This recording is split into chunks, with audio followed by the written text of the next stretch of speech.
Hello বন্ধুরা, good morning. সবাই কেমন আছো? আশা করছি সবাই ভালো আছো, সুস্থ আছো। আমার পরিবারে নতুন আরও একটি ব্লগে তোমাদেরকে অনেক স্বাগত আর অনেক ভালোবাসা। এখন ঘড়ির কাঁটায় বাজে সকাল 8টা। তো এখন থেকে তোমাদেরকে সাথে নিয়ে ব্লগটা শুরু করছি। আশা করছি ব্লগটা তোমাদের ভালো লাগবে। তো রান্না তো বসিয়ে দিয়েছি। তো এখন রান্না করছি আলু সেদ্ধ আর ভাত, তার সঙ্গে ডিম সেদ্ধ আছে। আজকে হচ্ছে সোমবার, তো মেয়ের তো স্কুল আছে, কিন্তু বেলায় রান্না করতে গেলে ও তো খেয়ে যেতে পারবে না। আজকে একটু মাংস আনতে বলেছি। তো আমার মেয়েকে বললাম কি খেয়ে যাবি, ও বললো আলু সেদ্ধ ভাত দিয়ে দেবে আর ডিম সেদ্ধ দিয়ে দেবে। তো ওর মতো করেই আর কি রান্না করছি, মানে ভাতটা আমাদের সবার করে নিচ্ছি, ডিমটা ওর একার জন্য করছি। ও বলেছে সন্ধ্যাবেলার টিফিনে কিংবা বিকেলবেলার টিফিনে মাংস খাবে আর রাত্রিরে খাবে। তো সেই হিসাব করে আর কি মাংসটা একদম অল্প আনতে বলেছি, যেহেতু এখন মাংস খাওয়াটা আমার ঠিক না, উচিত না। এখন যেহেতু শরীরটা আমার ঠিক পুরোপুরি সুস্থ হয়নি, তাও এক সপ্তাহ ধরে মানে কি বলবো, সেদ্ধ খাবার খেয়ে খেয়ে আমার আর ভালো লাগছে না। আমি বলেছি মাংস নাই বা খেলাম, অল্প তেল মশলা দিয়ে রান্না করব, শুধু আলু আর ঝোল দিয়ে আর কি খাবো, এরকম ভেবে রেখেছি। আর রাত্রিবেলা তো ওদের জন্য রুটি করে দিতেই হবে, আর আমার জন্য হচ্ছে মুড়ি। কারণ ডাক্তারবাবু তো এখন কয়েকদিন রুটি পরোটা মানে ময়দা আটা দুটোই খেতে বারণ করেছে, তোমাদের তো বলেছি। তাই জন্য আমি রাত্রিবেলায় মাংসর তরকারি দিয়ে মুড়ি খাবো। আর মেয়েও আজকে তাড়াতাড়ি ঘুম থেকে উঠে পড়েছে জানো তো, তাই ওকে উঠে পড়েছে বলে বিছানাটা গুছিয়ে নিলাম ওদিকে, কিন্তু তার আগে আমার অনেক কাজ হয়ে গেছে। ঘুম থেকে উঠেছি, উঠে হচ্ছে চা করেছি, চা করে খেয়েছি। তারপরে হচ্ছে বাসনপত্র ছিল কিছুটা মেজেছি, আজকাল রেখে দিইনি জানো তো। যা বাসন ছিল রাত্রিবেলার এঁটো বাসন সবটাই আর কি কিছুটা মেজে নিয়েছি, আর কিছুটা আছে। আর ভাতটা যতক্ষণ হচ্ছে ততক্ষণ এদিকের কাজকর্মগুলো আমি করে নিচ্ছি। যে টেবিলের অবস্থাটা দেখো কি অবস্থায় না হয়ে আছে, বোতলগুলো সবগুলোই ভরা আছে, কয়েকটা বোতল খালি আছে যেগুলো ভরতে হবে। আর এই টেবিলের ওপরে কাপ, তারপরে হচ্ছে কাঁচের গ্লাস বাটি সব পড়েছিল, তো সেগুলোই এখন যেখানে জায়গায় সব রেখে দিলাম, দিয়ে আর ওই যেগুলো এঁটো কাটা আছে ওগুলো বাইরে বার করে দিয়ে এলাম আর কি মাজবো বলে। তো টেবিলটা পরিষ্কার করে নিই, আর এই যে বাসন তো মাজতে হবে, তো তার আগে গামলাটা খালি করে নিতে হবে। এগুলো হচ্ছে কালকের বাসন। তো এখন এই যে উপর করছে, ওই যে মানে কাজকর্ম করতে ভালো লাগছে না বলে, তো ওই কাজ ফেলে রেখে রেখে করছি। যখন ভালো লাগছে তখন করছি, যখন ভালো লাগছে না তখন ওই ফেলেই রেখে দিচ্ছি, মনে হচ্ছে পরে করব পরে করব, এরকম একটা ভাব। আর আমার তো ভিডিও করতে ইচ্ছা করছে না, একদম ভালো লাগছে না। তাই জন্যে আর কি প্রতিদিন তোমাদের সঙ্গে ছোট ছোট ব্লগ শেয়ার করছি। ইচ্ছে থাকলে তবে তো করবো, তাও যতটুকু পারছি আর কি তোমাদের সঙ্গে শেয়ার করছি। ওই কদিন ওই জন্য ব্লগগুলো একটু ছোট ছোট হচ্ছে। তো কাজকর্ম তো সেরকমভাবে সবই করছি, কিন্তু ব্লগ করতে ভালো লাগছে না, তো গায়ের জোরে আর কি করছি। একদিন গ্যাপ দিলে জানো এমনিতেই আমার চ্যানেল মাঝে মাঝে কখন ডাউন হয়ে যায়, কখন আবার ভিউজ এত পরিমাণে বেড়ে যায় ভাবতেই পারি না। তো এরকমই হয়, কখনো ভিউজ বাড়ে কখনো ভিউজ কমে, এই নিয়ে মন খারাপ করলে তো চলবে না। আর এক একজন কমেন্ট করে বলছে যে আমার পরিবারে আসো, তোমার পরিবারে আমি এসেছি, আমার পরিবারে আমন্ত্রণ রইল, এরকমভাবে কিছু কিছু দিদিভাইরা কমেন্ট করছে। তো এইভাবে কমেন্ট করে তো নিজেদের চ্যানেলগুলোরও ক্ষতি করছে, সাথে আমাদেরও আর কি ক্ষতি হচ্ছে। এরকমভাবে কোনো দিনই মানে কি বড় হওয়া যায় না। কি বলো তো, তোমার ভিডিও দেখে যদি কারো ভালো লাগে তবেই তো তোমাকে সাবস্ক্রাইব করবে। আর তুমি আমাকে সাবস্ক্রাইব করতে বলছো, আমি নয় করেই দিলাম, কিন্তু তোমার ভিডিও যদি আমার ভালো লাগে তবেই তো তোমার ভিডিও আমি দেখবো বলো, নইলে সাবস্ক্রাইব করে কি করব ভিউজ যদি না হয়। তো এটাই আর কি সবাই বোঝে না, প্রায় মানে সব প্রতিটা কমেন্ট একটা ভিডিওতে যদি 3-4টে কমেন্ট আসে, তার মধ্যে দেখবো একটা আর কি এমনি কমেন্ট, আর বাকিগুলো আর কি বলছে যে তোমাকে তোমার পাশে আছি, তোমার পরিবারে আছি, আমার পরিবারে আসো, এরকম একটা আর কি কমেন্ট করছে। তো এর আগেও আমি বারবার বলেছি, তো নিজেদের চ্যানেলগুলো এইভাবে নষ্ট করো না। তো আমার এই চ্যানেলটা অনেক কষ্ট করে আমি আর কি আস্তে আস্তে ওপরের দিকে তুলছি, জানি না ভাগ্যে কী আছে, আদৌ আমার চ্যানেলটা ঠিকঠাকভাবে চালাতে পারবো কি না, আমি এখান থেকে আর কি কিছু করতে পারবো কি না উন্নতি, সেটাও আমি জানি না। তবে মনে জোর আছে বলেই এখনও পর্যন্ত আমি ব্লগ করছি।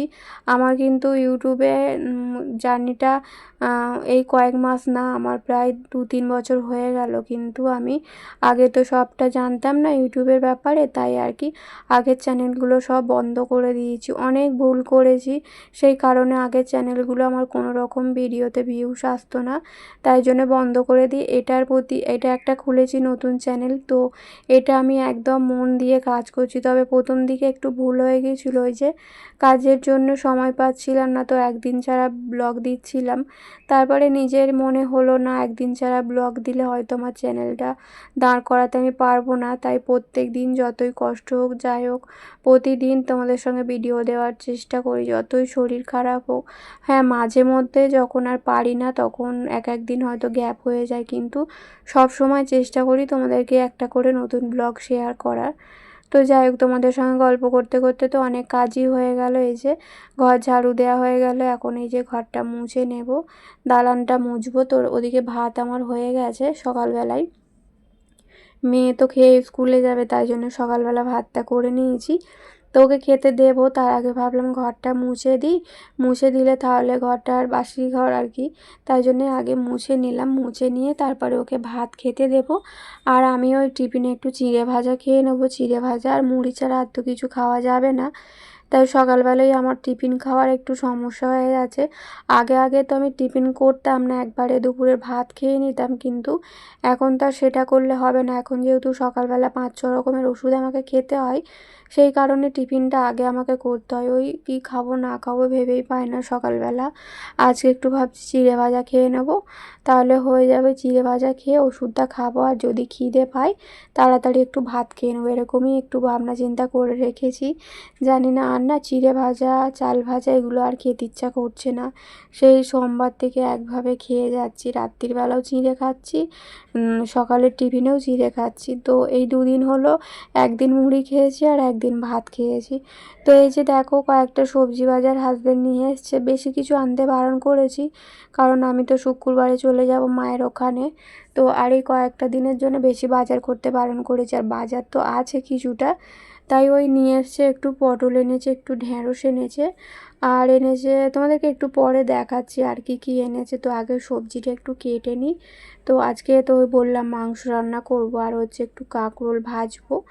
আর মাছ এনে রেখেছে, সারা সপ্তাহের মাছ, চিংড়ি মাছ আর রুই মাছ এনে রেখেছে, সেগুলোই এখন বসে বসে ভাজছি। তো চিংড়ি মাছ ভাজতে না খুব সময় লাগে, তো আমার হাজব্যান্ড না চিংড়ি মাছের খোসা থাকলে খেতে চায় না, তো একদম পরিষ্কার করে খোসা ছাড়িয়ে রান্না করলেও এখন আর খুব একটা খায় না। আর চিংড়ি মাছ ফ্রিজের মধ্যে রাখলে না একদম স্বাদ থাকে না, নষ্ট হয়ে যায়। এই যে দেখো আমার জন্য কদিন ধরে বাজারে খুঁজে খুঁজে আজকে এনেছে 4টে। তো এটা হচ্ছে থানকুনি পাতা নাকি থালগুনি পাতা বলে, যাই হোক আমি ঠিক জানি না। তো গ্রামের মেয়ে, আগে জানতাম, এখন না আমি পুরো ভুলেই গেছি এগুলোকে কি বলে, ওই থালগুনি পাতা না থাকুনি পাতা বলে, যাই হোক এটা খেলে আর কি পেটের আমাশাটা পরিষ্কার হয়ে যায়, দূর হয়। তাই জন্য হাজব্যান্ড এনে দিয়েছে, কালকে সকালবেলা ছিঁচে রসটা বার করে খাবো। তো চলো এখন এগুলো গুছিয়ে রাখি। আর ওই যে ঢ্যাঁড়স আর পটল এনেছে, আর এদিকে এই যে মা লেবু পাঠিয়ে দিয়েছিলো, লেবুগুলো না খুব একটা মানে রস প্রচুর আছে, কিন্তু খেতে একদম ভালো না। তো আমার এরকম গন্ধওয়ালা লেবু একদম ভালো লাগে না, সিম্পল যে পাতি লেবুগুলো হয় সেগুলোই ভালো লাগে। এক একটা লেবুর এমন গন্ধ যেগুলো একদম ভালো লাগে না। তো আর এই যে মা একটা গোটা এটা কি বলে ওল পাঠিয়েছে, তো আমি বলেছিলাম যে পাঠাতে হবে না, তো মা বললো খা না, গাছের ওল টাটকা একদম, বাজার থেকে তো কিনে এনে খাস, তাই জন্য একটা গোটা ওল পাঠিয়ে দিয়েছে। ভাবছি একদিন ওল চিংড়ি করব, আর কিছুটা রেখে দেবো, হাজব্যান্ডকে একটু ভাতে দিয়ে দেবো। তো ও তো ওল সেদ্ধ খেতে খুব ভালোবাসে, তাই একদিন তরকারি করব একদিন সেদ্ধ করব। তো এইগুলো সব গুছিয়ে নিলাম, নিয়ে এখন এই যে ফ্রিজের মধ্যে সব ঢুকিয়ে রেখে দেবো। আর আগের একটু কচু আর বেগুন আছে, ওগুলো না পড়েই আছে। তো কত কি রান্না করব বলো, বেশি কিছু রান্না করতে গেলে হাজব্যান্ড খেতে চায় না, তাই জন্য আর কি একটু কম কমই রান্না করি। আজকে ভেবেছিলাম একটু আর কি ওই করব, কচু সেদ্ধ দেবো, কিন্তু আজকে আর হলো না। এই চিংড়ি মাছ ছাড়াতে বসতে না অনেকটা সময় চলে গেছে, তো এখন অনেকটা বেলাও হয়ে গেছে, আজকে রান্না বান্না করতে অনেক বেলাও হয়ে যাবে। তো হাজব্যান্ডকে বলেছি একটু আর কি ওকে পুজোটা করে নিতে। আর দেখো সকালবেলা আমি হেনা ভিজিয়ে রেখেছিলাম জানো তো, যে রান্না করার আগে বসানোর আগে হেনাটা করে নেব। তো রান্না হতে হতে ঘরের কাজকর্ম করতে করতে আমার হেনাটা শুকিয়ে যাবে। তো হাজব্যান্ডকে সকালবেলা আমি জিজ্ঞাসা করেছিলাম যে হাজব্যান্ড হেনা করবে কি না, তো ও বলেছিল করবো না, সেই হিসাবে একটা হেনা ভিজিয়েছিলাম, কিন্তু এখন আবার ওর জোর বেশি হয়ে গেছে, বলছে ওইটা আমাকে করে দাও, তুমি অন্য দিন করে নেবে। কিছুতেই শুনবে না, শেষমেশ ওকেই করে দিতে হলো। তো আমি আবার অন্য দিন করবো, ওই বুধবার শ্যাম্পু করব, বৃহস্পতিবার হেনাটা করে নেব। এখন একবার করবো আর পুজোর সময় একবার করব। শুধু ভেবেছিলাম যে একটার মতো কাঁকরোল ভাজবো, আবার ভাবলাম আমি তো পটল খেতে খুবই ভালোবাসি, মানে পটল ভাজা, তাই আমার মতো করে দুটো পটল কেটেছিলাম। তো আমি একা তো খাবো না, হাজব্যান্ডকেও দেবো, আর মেয়ে তো খেয়ে কখন স্কুলে চলে গেছে। ও স্কুল থেকে এসে ওই তরকারিতে একটুখানি মুড়ি খাবে বলেছে। ও তো ইদানিং এখন মাংস খাওয়াটা শিখেছে, তো ও খেতে ভালোবাসে। অনেক দিন থেকেই বলছিল মাংস আনতে, কিন্তু আমার শরীরটা যেহেতু ভালো ছিল না তাই আনেনি। তো আজকে আমি নিজে থেকেই হাজব্যান্ডকে বলেছিলাম যে অল্প একটু মাংস আনবে। তো প্রথমে এনেছিল, একদম অল্প নিয়ে চলে এসেছিলো জানো তো। তো ওদেরই খেতে কুলোতো না, তো আমি অল্প আনতে বলেছি বলে একদম অল্প নিয়ে চলে এসেছে। তো আবারও বললাম এইটুকুটা মাংস এনেছো, মেয়ে কী খাবে আর তুমি কী খাবে, আমার কথা বাদই দাও। তো আবার ফের বাজারে গেল, গিয়ে আবার একটু মাংস নিয়ে এলো। আর আমাদের যেখান থেকে মাংস নেয় না, মানে যেই দোকান থেকে, এত সুন্দর মাংস দেয়, মানে তুমি যেখান থেকে দিতে বলবে সেখান থেকেই দেবে। আর আজকের মাংসটা কিন্তু একদম সলিড পিস নেই, পুরোটাই লেগ পিস। তো 3 পিসের মতো লেগ পিস দিয়েছিল। আর আমাদের যখনই মাংস আনে তো একটু করে মেটে নিয়ে আসে, যেহেতু মেটেটা আমার মেয়ে খেতে একটু ভালোবাসে, কিন্তু আজকে সেটাও আনেনি। তো দেখো একদম সিম্পলভাবে রান্না করছি, কিচ্ছু মশলা দিইনি, শুধুমাত্র হলুদ গুঁড়ো আর লঙ্কা গুঁড়ো আর আদা রসুনের পেস্ট আর পেঁয়াজ আর টমেটো, আর কিচ্ছু দিইনি, ধনে গুঁড়ো জিরে গুঁড়ো এইসব আমি কিচ্ছু দিইনি, গরম মশলা, গোটা গরম মশলা, একদম সিম্পলভাবে রান্না করেছি। তো রান্নাটা দেখে তো মনে হচ্ছে খেতে ভালোই হবে। আর আমার হাজব্যান্ড বলেছে আজকে আবার একদম পাতলা পাতলা করে ঝোল করতে, তো ওর কথা মতোই আজকে একটু পাতলা করে ঝোলটা বানিয়েছি, নইলে কষা কষা করে মাংস রান্না করি। রান্না বান্না তো হয়ে গেছে, এখন এই যে গ্যাসটা পরিষ্কার করে মুছে নেব, কালকে তো মোছা হয়নি ঠিকঠাক করে, তাই আজকে এই যে সব নামিয়ে নিচ্ছি, নিয়ে গ্যাসটা ভালো করে সাবান দিয়ে ঘষে মুছে নেব। এখন কটা বাজে জানো, এখন ওই 1:10 বাজে।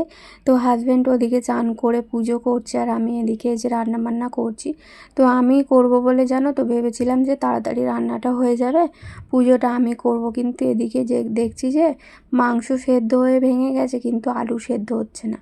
তো সেই কারণে রান্নাটা আজকে একটু লেট হলো। আর তার থেকে হচ্ছে ওই যে মাছগুলো বাছতে গিয়ে আমার অনেকটা সময় চলে গেছে, তাই জন্য হাজব্যান্ড আজকে পুজো করে নিচ্ছে। ও বললো এতটা বেলা হয়ে যাচ্ছে, ঠাকুরকে এত বেলায় খেতে দেওয়া উচিত নয়, সকালে দেওয়াই ভালো। তো তাই জন্য ও করে নিচ্ছে। তো আমার আর সেরকম কিছু কাজ নেই, এই গ্যাসটা মুছবো, মুছে আর কয়েকটা বাসন আছে।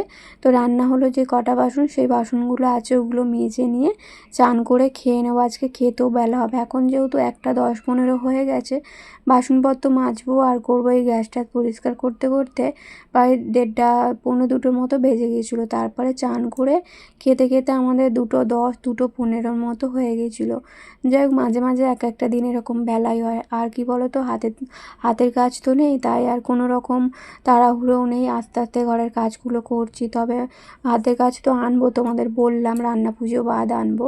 তো এই বেসিনটা ভালো করে মুছে নিলাম। তো বন্ধুরা চলো আজকের ব্লগটা এই পর্যন্তই, টাটা।